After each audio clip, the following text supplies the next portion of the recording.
देखिए, संत शिरोमणि गुरु रविदास विश्व महापीठ है। पूरे भारत में इसकी ब्रांचें हैं। ऑल इंडिया से बाहर भी 40 देशों में काम कर रही है।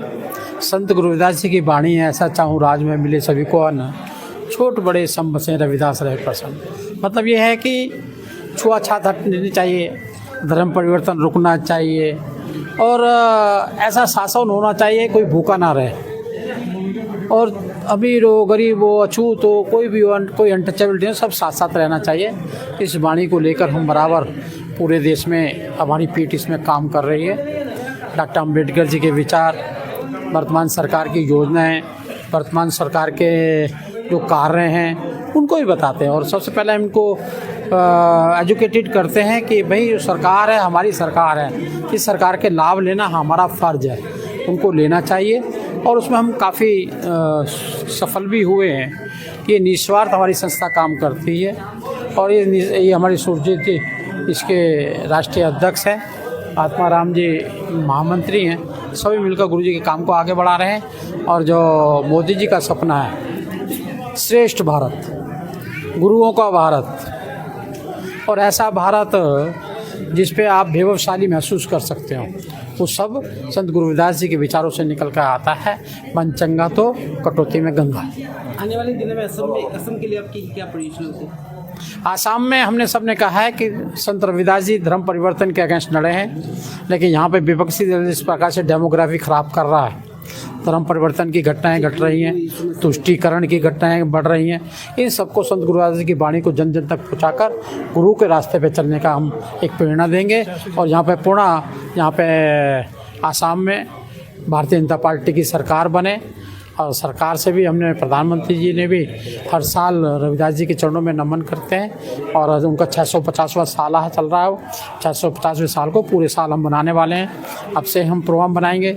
घर घर दीप जलाने चाहिए। रविदास मंदिर की हैं उनकी पूजा करनी चाहिए, उन पर दीप जलना चाहिए, उनकी वाणी का वर्णन होना चाहिए, शोभा यात्राएँ निकलनी चाहिए और प्रभात फेरियाँ निकलना चाहिए। सब योजना को हम पूरे साल लेकर चलने वाले हैं। আজি খুব এটা আধ্যাত্মিকপূৰ্ণ এটা অনুষ্ঠান।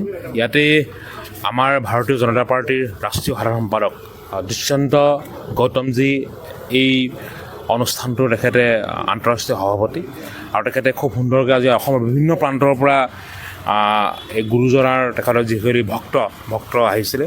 আমাৰ মাজত এটা খুব আধ্যাত্মিকপূৰ্ণ অনুষ্ঠান আৰু অসমৰ বিভিন্ন প্ৰান্তৰ ৰাইজক আমি শুভেচ্ছা জ্ঞাপন কৰিছোঁ। सुरजीत सिंह, मैं राष्ट्रीय अध्यक्ष हूँ और देश में शिरोमणि गुरु रविदास विश्व महापीठ काम कर रही है। जिस प्रकार से आपने अभी आसाम में कार्यक्रम देखा, ये इसी प्रकार अन्य अन्य प्रांतों में भी है। मेरे साथ में मेरे प्रदेश अध्यक्ष छत्तीसगढ़ मेरे साथ में है और प्रदेश अध्यक्ष महाराष्ट्र भी मेरे साथ में है। अंतर्राष्ट्रीय महामंत्री हमारे पीछे खड़े हैं। तो गुरु रविदास जी के जो विचार हैं उनको काम को लेकर के, जहाँ समता, समानता, समरसता का भाव समाज में जागृत हो, ऐसा लेकर के समाज में निकले हैं। सौभाग्य से 650वीं जयंती गुरु महाराज की आ रही है और हम सब सौभाग्यशाली हैं कि 650वीं जयंती हम मनाएंगे।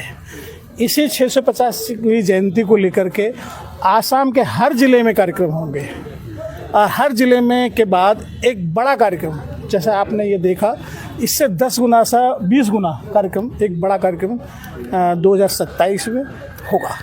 और उनके विचारों को लेकर के महापीठ काम कर रही है। महापीठ ये भी काम कर रही है कि जो अपने समाज के जो लोग हैं जिनको आवश्यकता है, उनको एजुकेशन कैसे बढ़े, उनको काम धंधा कैसे मिले, उनकी जो स्थिति कैसे सुधार हो और सरकार की जो योजनाएं हैं उन तक कैसे पहुंचे, इस पर भी काम कर रही है। महापीठ एक काम और कर रही है, गुरुजी के विचारों का संकलन कर रही है, साहित्य संकलन कर रही है और साहित्य संकलन करके समाज में प्रसारित करने का काम महापीठ कर रही है।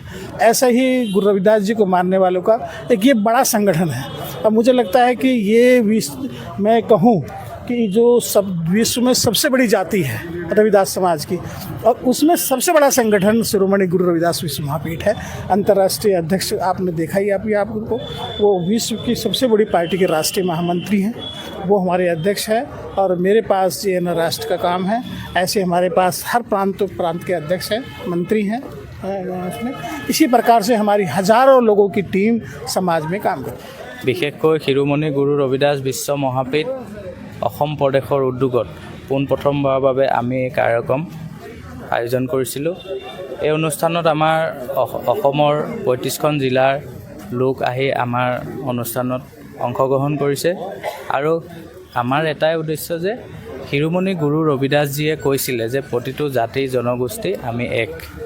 এজন মানুহৰ যদি আমি অংগ চাওঁ তেতিয়াহ'লে ছাল, মঙহ আৰু তেজেৰে গঠন হৈছে।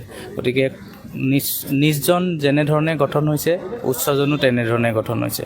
গতিকে আমি সমাজত এটাই ক'ব বিচাৰিছোঁ যে অসমত এটাই ক'ব বিচাৰিছোঁ যে প্ৰতিটো জাতি জনগোষ্ঠী একতা, সনাতনী ধৰ্মৰ যি লোক আছে সকলো আমি একেই আৰু সেই মূল মন্ত্ৰৰে আমি আজি অনুষ্ঠানটো আয়োজন কৰিছিলোঁ।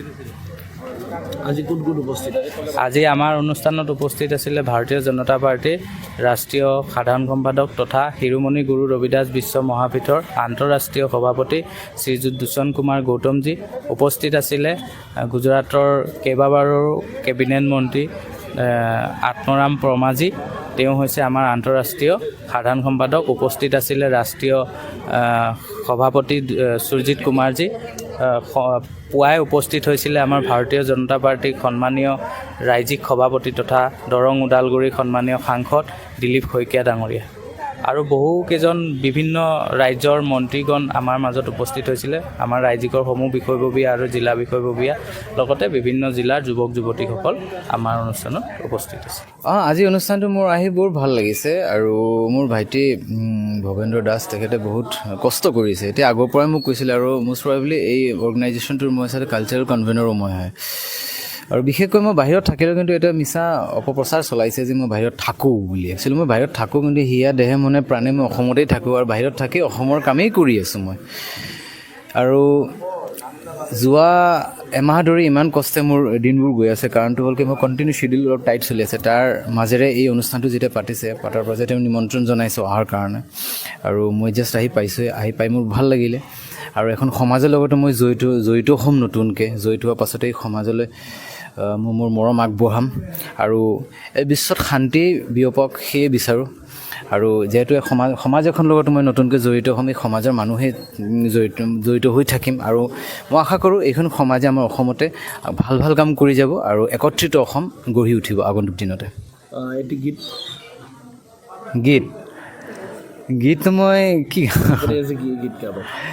মই গীত নহয়, একচুৱেলি মই ইয়াতে অলপ ভাষণ দিব আহিছিলোঁ, মানে অলপ জ্ঞান চ্যান দিম কিবা কিবি। কাৰণ কেতিয়াবা মটিভেশ্যনেল নহয়, কেতিয়াবা ক'বলৈ মন যায় কিছুমান কথা, মনৰ কথা। আমাক মানে যেতিয়াই দেখে মানুহে সদায় গান গোৱাত লগাই দিয়ে। আমাৰ গান গোৱাৰ বাহিৰেও আমি মনৰ কথা কিছু ব্যক্ত কৰিব বিচাৰোঁ। আমাৰ মনৰ যিখিনি অনুভৱ আছে সেইখিনি ৰাইজৰ আগত দাঙি বিচাৰোঁ। যিহেতু আপোনালোকে নিশ্চয় জানে যে আজি বহুত দিন হ'ল জুবিনদাৰ অবিহনে অসম একদম উকা হৈ পৰিছে আৰু বিশেষকৈ ভাৰতৰ প্ৰত্যেকখন জিলাতে মই যাবলৈ চেষ্টা কৰি আছোঁ। প্ৰত্যেকখন ষ্টেটতে প্ৰায় কেইটামান ষ্টেটতে মই গৈ ৰিপ্ৰেজেণ্ট কৰিছোঁ, গৈ আমাৰ জুবিনদাক সুঁৱৰিছোঁ। আৰু জুবিনদাৰ অবিহনে মানে যিকোনো বস্তু এটা আমি যে এনজয়েবল এটা মুমেণ্ট থাকোঁ সেইটোক নাভাবোঁ। আৰু য'তেই থাকিম আৰু চাহে মুম্বাই থাকোঁ অসম থাকোঁ, আমি জুবিনদাক আমাৰ মাজৰে জীয়াই ৰাখিব লাগিব। জুবিনদাৰে অলপমান গাব লাগিব। তুষাৰজনক লগ পালে গান নাগালে কেনেকৈ?